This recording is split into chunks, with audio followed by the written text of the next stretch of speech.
Oh, man. Okay, we're going to read this. We're going to start with this. We're just going to do a quick little gander at this, and then we'll turn on some Zomboid. Yeah, this is rough, man. I took a quick glance at this just now, because I was because I heard from a lot of people, that, hey, Corgi, you should look into OnceHuman and, discuss it, because there's some, there's some shenanigans going on, and I was like, wait, why? Because we played OnceHuman. We played it for about, I would say, what is it, like 7-8 hours so far, which is not a very long time, but we've liked it. It's a very fun game. It's free to play, so you can you all can join it completely for free, enjoy it, play it, get to know it, and so on and so forth, and enjoy a certain amount of it for a very, very easy to join price. The problem is that not the problem, but like the good part is that the gameplay for this game is very good. Just like with the First Descendant, it's kind of a surprise that the game is actually, plays well. It's fun, it's engaging, it doesn't feel overly heavily monetized, and the world is pretty interesting. You can go across the map and do all kinds of quests and stuff. Let me see if I can pull up the map. The map is, like, really cool. OnceHuman map. It's actually a really, really cool map. And there's all kinds of settlements and, yeah, Nalcott. So this is, like, one, Jesus. We haven't even come close to exploring this. Hold on, can I zoom out?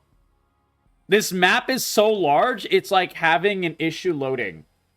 But you can at least see all of the dots on the map, right, guys? This is an absolute boatload of content on OnceHuman. Like an absolute boatload. And all of these refer to quests. They refer to, interesting storylines. They refer to scenarios and settlements and danger zones, which are like, there's like a form of like, end game or more endish game content. And it's but yeah, it's a really cool game that we really, really like. Has major regions, lots of dungeons, raids, and everything in between. World bosses, like it's just a crap ton of content. I don't know why the map is not registering. I blame the website, but it's a very, very good game.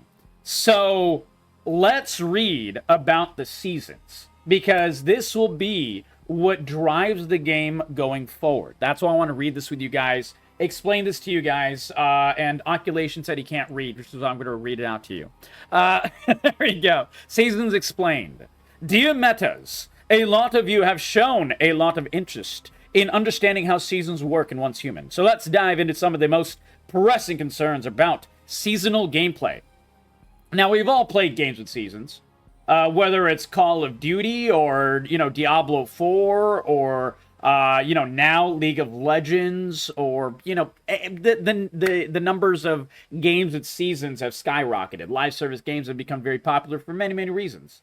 These things, for seasons, can either really enhance a game, or it can make the game feel like a chore. Now, having glanced at it, I'm a little worried, but let's read it into it together. What are seasons? In OnceHuman, each server has a gameplay theme, which is what we call the seasonal scenario. Each scenario offers different seasonal objectives or special gameplay mechanics. We've created a range of seasonal objectives tailored to different scenarios, each packed with unique mechanics, environments, and content. Different scenarios may take place in different areas of the map, including map areas that have not yet been unlocked.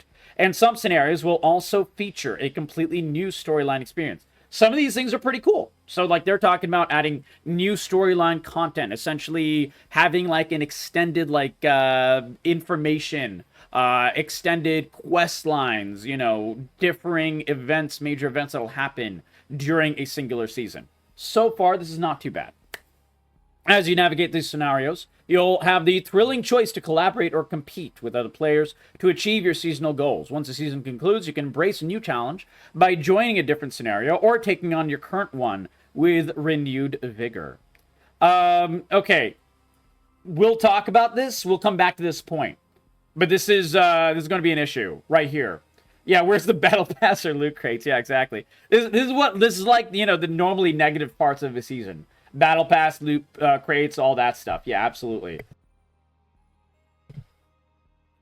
After each season, you can sign up for the next scenario. Additionally, be on the lookout for 2 new scenarios launching later this year. A PvE scenario with new survival elements, and B, a PvP scenario centered around faction, confrontations, and agencies. 2, what inspired these seasons? With seasonal scenarios, we want to present players with more various and varying gameplay experiences so that the game has a little something for everyone, no matter their gameplay style and preference. This is pretty cool on an idea level, but this is a little bit of an issue. Yeah, so there are many, there are some good ways to deal with this and some bad things that can happen with this. Now, dealing with, you know, multiple players, types of preferences and stuff, they're trying to broaden out the game as much as possible. On an inherent, like, you know, gaming meta and discussion level, this is not really a bad thing. You know, you want to hit as many different playstyles as possible. You want to make the options as broad as possible because some people love PvP, some people hate PvP, some people like, you know, farming, some people like crafting, some people like this, some people like that, and a lot of MMOs try to cater to as many of these playstyles as possible so everyone can enjoy their gameplay time, which is totally fair. That is totally fair. However, especially with new games, if you try to do too many of these things, sometimes you run into the problem of doing none of these things well, or thinning out the game so much, not a single part of the game really has enough or even a lot of depth. That is a worry to have here. We'll talk about that as we go on. Let's get some more details. Once a scenario begins, will I lose my previous progress? Ooh, here it is. Here it is. So, Liebly asked a good question. What is PvE and PvP? Player versus environment is PvE, and that means me, the player, or us, the players, together in groups and in dungeons and, factions or whatever, alliances, guilds. Every MMO has different naming and nomenclature for all these things. We can all play together and take on these challenges against the NPCs. That leads to dungeons, that leads to raids, that leads to, group style content where that is mainly the end game. PvP is player versus player. And with that is where, you know, me and my group of 4 people in my party are taking on an entire base of other actual players. So that's kind of like some games, you know, mix that. Like, for example, Dark and Darker is a mixed PvPvE game. Some games have a strong focus on just PvE, and that's it. There's many games without PvP at all. There's lots of games where there's no PvE at all, and it's basically just PvP. For example, games like Call of Duty, at least the online component, and you're just, you know, it's your team versus the other team trying to murder each other, and that's basically it. And then some games, like, for example, let's take another MMO as an example, World of Warcraft, where you have a giant chunk of the game which is straight up player versus environment, raids, dungeons, and so on. And then you have certain areas and certain aspects of the game that are PvP enabled, as in specific battlegrounds that you opt into in order to, you know, fight other players. Or if you're on a specific PvP server, you can, you know, then attack other players at your leisure. But even that now is opt-in. Like, you have like a little tagging system where you tag yourself as, yes, I want a PvP, and I'll get a couple of like extra bonuses of like damage or whatever and skills and so on in order to do it. Or you can just say, nope, I don't want a PvP at all, and whenever I want a PvP, I'll do it, but I don't want anyone to hit me and ruin my own gaming experience, like going out questing or whatever. It's kind of like a decent way to do best of both worlds. It's actually one of the more nuanced systems that World of Warcraft has. World of Warcraft does a bunch of issues here and there, and, you know, I've been very vocal. I've been a WoW player since the very, very beginning of beta. Of the first iteration of World of Warcraft. But I think the way that World of Warcraft has grown in retail, one of the really interesting ways that they've done it is like have an opt-in and so on and so forth. It's called like war mode. and such. So they do it pretty interestingly. Now, for me, I always roll on PvP servers. Like, I want to scrap. I want my character to die. I want to have that feeling of, like, I need to hide behind a hill if I see another group of players, and maybe I can gank them and things like that. Like, that is my way of playing generally. But it's not like a thing that a lot of people are super into. One reason I'm very into Ashes of Creation is because PvP is a very heavy element of that game coming up. But it does have some like opt-in style mechanics. You don't need to do PvP in that game to succeed, for example. And they've made that very clear, which is really cool. They have a really cool system how they do it. Anyways, going on. So that's a little bit of information on PvP versus PvE. And Ponce, welcome, my friend. We're discussing a new game. Everyone, yeah, welcome to the Cap Corgi crew, Ponce, where everybody knows your name. Are we literally cheers, guys? Are we literally cheers? I think we are. That's one of the cool things about having, a tight-knit group of people. Absolutely. Dibs on being Cliff. Which one is Cliff? I don't really know them by name. I remember them by look and everything like that, and like the things they would do. I just don't remember them by name. Let's go back to the information of this. All right. So, a PvP scenario with new survival elements. Yeah, there we go. And PvP surrounded by faction, confederations, confrontations, and agencies. What inspired these seasons? With seasonal scenarios, we want to present players with more various gaming experiences so that the game is a little something for everyone. Yeah, we already talked about that. And sometimes it can be good, but also it can be a little too broad and not enough depth in all the things. Here's the issue, though, guys. Here's the issue that I see. Once a new scenario begins, will I lose my previous progress? We are well aware that many players are concerned that their in-game progress will be reset in 6 weeks. So, spoiler alert, this will go down in detail over here. But every season of this game is 6 weeks long. So just over a month. This is nuts. This time frame for a season is so bad, 6 weeks, that it could absolutely by itself break the game. Losing your stuff after 6 weeks and having to redo quests and so on, let's go into more detail. Because like this, here is the real issue. 6 weeks is like a crazy amount of time. Crazy short. We're here to reassure you that this will not happen. We value the time and effort you put in the game, so items and gear you've obtained from the seasonal scenario will be retained in various ways. The following in-game content will be retained, no matter how the seasons and servers change. First of all, currency, including all these names of currencies. There's a lot of currencies in the game. This is how you buy gear. This is how you buy this. This is how you buy that. This is like there's a bunch of currencies. Currencies are what handles a lot of things in the game. Gear blueprints and their stars. Blueprint fragments, weapon accessories, and mods. These are saved. These are so far pretty good. Furniture formulas, except those gained through your memetics. Memetics is like the arc style system where when you level up, you can choose to learn how to like craft ammo or craft food or whatever. Cosmetics, expressions, poses, name cards, all this will be saved. House blueprints. After a house blueprint is saved, you can reconstruct the building at any time. If advanced materials are not available, basic materials will be used in the building instead. But yeah, okay, so main story and side story task progress. For tasks you already completed, you can accept more streamlined versions of them in the new season, but still get all the rewards. See, this is the thing. This means right here that you still have to do the side quests and storyline quests again.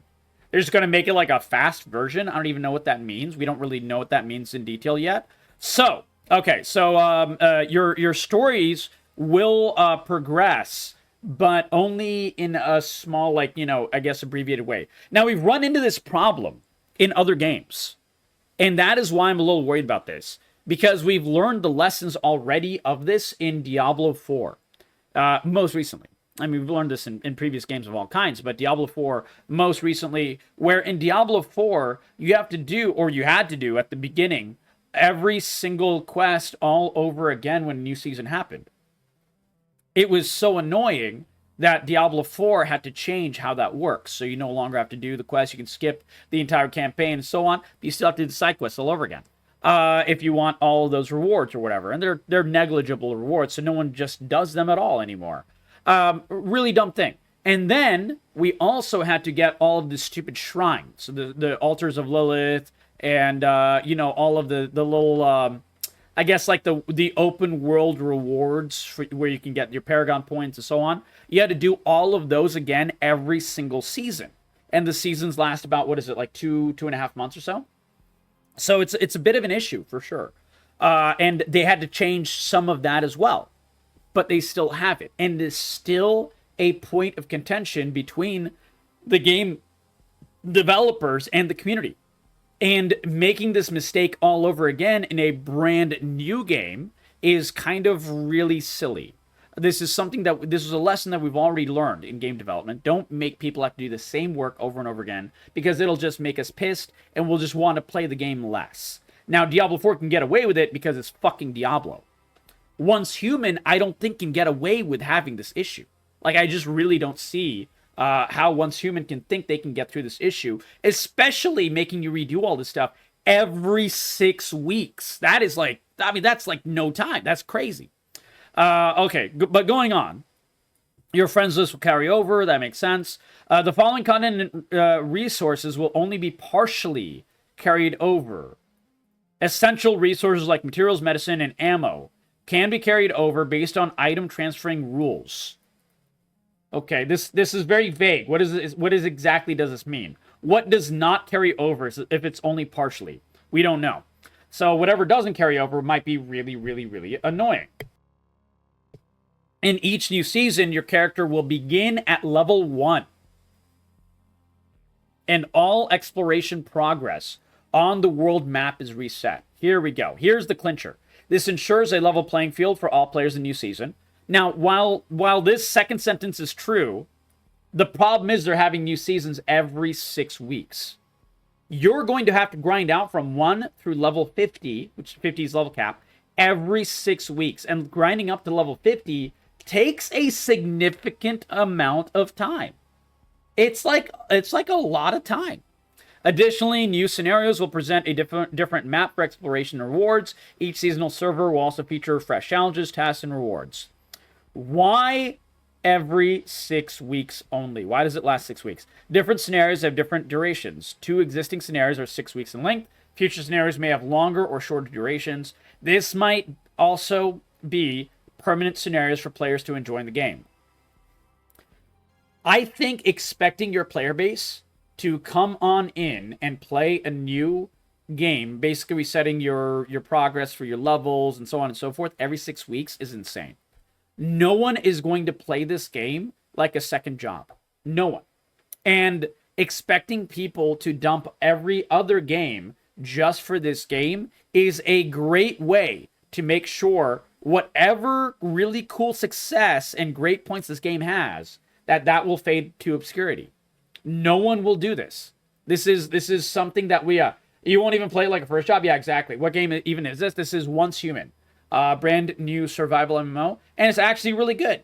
So that's why I'm making this video, because I like this game. I like the gameplay. I love the exploration. I love like the mystery mechanics of the game. It reminds me a bit of Secret World, which is one of my favorite OG MMOs back in the day. One of the most unique ones back in the day. I really, really love how the game works with all of that. But yeah, it's a big issue. Now, the other major issue, guys, we've only seen one continent, and the game has had how many betas now? You played this game for 110 hours. How many betas has there been? I've seen at least, I think, maybe like 5 or 6 betas, including open and closed betas. That's a lot of betas. And the game is still unfinished. Like, I like the game, but there's an absolute boatload of jank. There's still daily fixes being made. There's hot fixes, and while that's good that they're, still fixing things, I don't know how we can possibly expect them to make 2 extra continents, and new quests, new rewards, new this, new that, new scenarios, blah, blah, blah, blah, every 6 weeks. The math ain't mathin', folks. I just do not see how OnceHuman and the dev team of OnceHuman can possibly expect to make this work, considering how much effort it takes in order to make even just the normal world that we have right now work. I just don't really think it's going to work. And it's a big issue. I really am worried that if they go through with this plan, the first seasons will be a complete and absolute debacle with unfinished quests, unfinished rewards, mechanics, broken gameplay, bugs up the wazoo. And, it kind of gives it an early access style feel. And while early access is not really an issue, if they're doing this at launch and they're expecting you to play through every 6 weeks, it's going to reflect badly on the game. And people will drop the game after one, or maybe even, if we're being very generous, 2 iterations of these seasons. And then once a game fails in this type of mindset with an MMO or whatever, it's very hard to come back. So I really do hope that OnceHuman developers look at this, and I really hope that they consider this, and they consider 6 weeks being way too short. Frankly, also, let's be real, guys. This is an MMORPG. I think that MMORPGs should not have seasons. Am I weird in thinking this?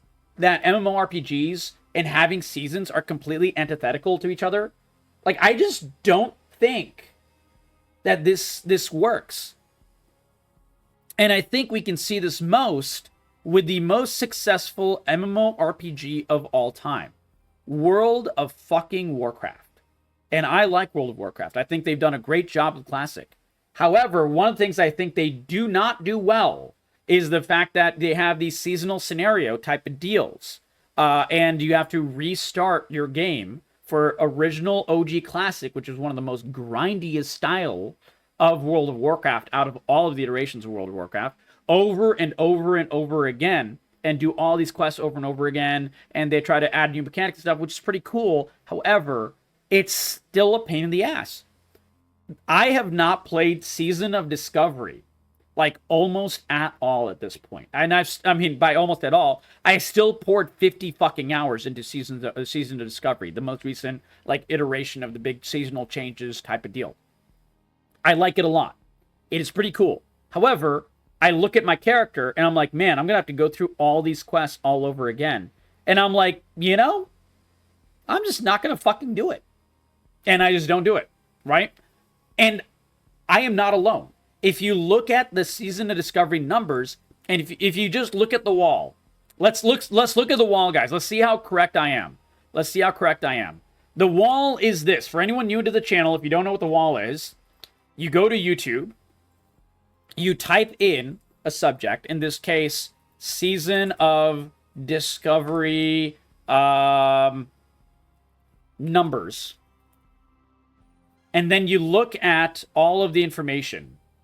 And there's people talk about the numbers of people playing and so on and so forth. This is the wall. And everyone is talking about this. And people are quitting. Even Asmongold quit Season Discovery. Everyone is like not playing Season Discovery and talking about it. Willie talked about it. Bellular is worried. He lives and breathes Warcraft. And the reason is very simple. Because Season Discovery has changed things, and that's really cool. However, it is a very limited time event, and everyone knows if we play the shit out of Season Discovery, we play it all the way through to the end, we get to the end game, we do, the changed Molten Core and all that, those servers will be wiped, and we're going to lose all of our progress on MMO. In an MMO, all MMOs are based around is permanent progression. So the prospect of losing all of the work you put into your characters, it's just antithetical to MMOs in general. Now, I don't mind how World of Warcraft does it, because World of Warcraft does it in a very unique way, where you also have the permanent progression servers, you also have retail, you also have, the Cataclysm servers, you have this, you have that, you have kind of like a major breadth of ways to play World of Warcraft. So that's why they get away with it. But even still, people are quitting Season Discovery to play funnily enough, original normal classic World of Warcraft, which they still have servers of. And those original classic servers are like absolutely popping. And it's for this exact reason. Because a lot of people at their core, we really just don't fucking have time for seasons anymore. And that's what it is. And also, we really don't want it with specifically MMOs. Anyways, those are my thoughts. I really want OnceHuman to succeed. And that is why I'm being so loud about this. I think that having 6-week seasons is fucking insane. And I think they have not proven their proof of concept with the amount of work and the amount of effort that they put into just the world that we have access to now. I don't think they can succeed in making another world of 2 scenarios at the same time. I don't think there's any way they can do scenario A and scenario B and have it fleshed out with all kinds of new quests and, you know, feeling different enough that we'll want to do a seasonal server and put all the effort to go through from 1 through level 50 and grind out all this shit all over again and so on and so forth. I don't think it's possible. I don't think they are a large enough company. I don't think they're a large enough game development group. I don't think that they're experienced enough, because we still have bugs, we still have unfinished quests, we still have all these major issues in the current version of the game.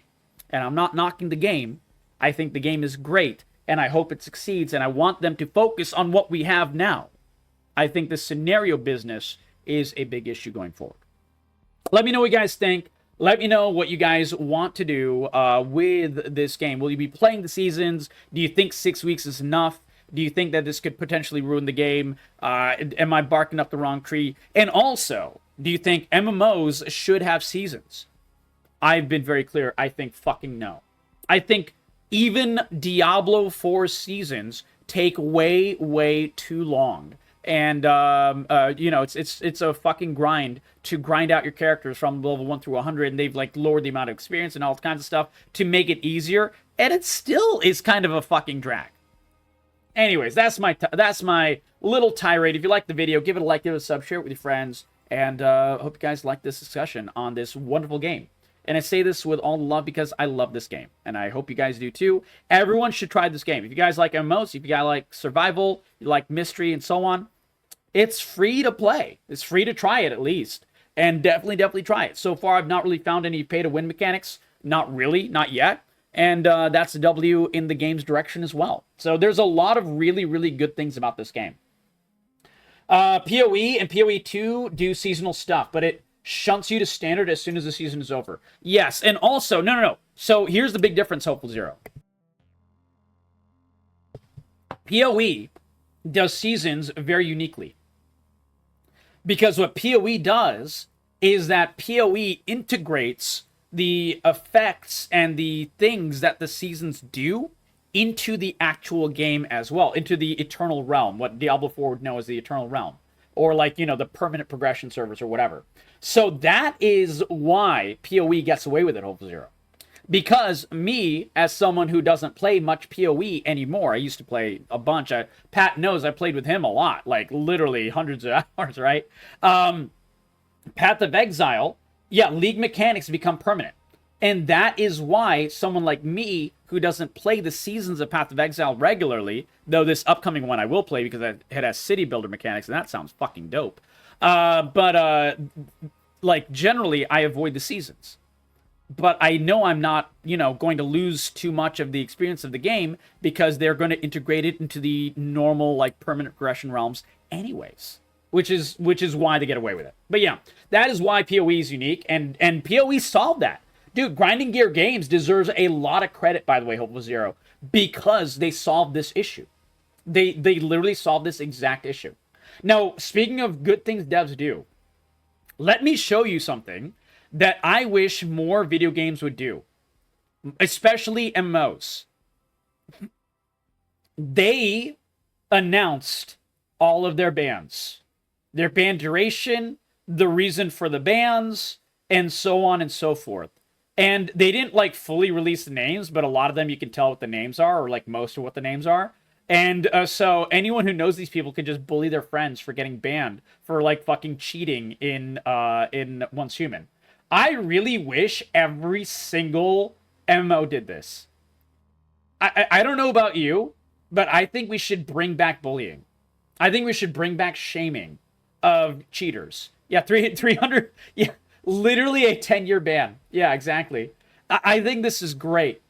I think this is great. This is one of the few good things that I can really super agree with how one of the most cheating heavy games ever, Escape from Tarkov, what they do as well.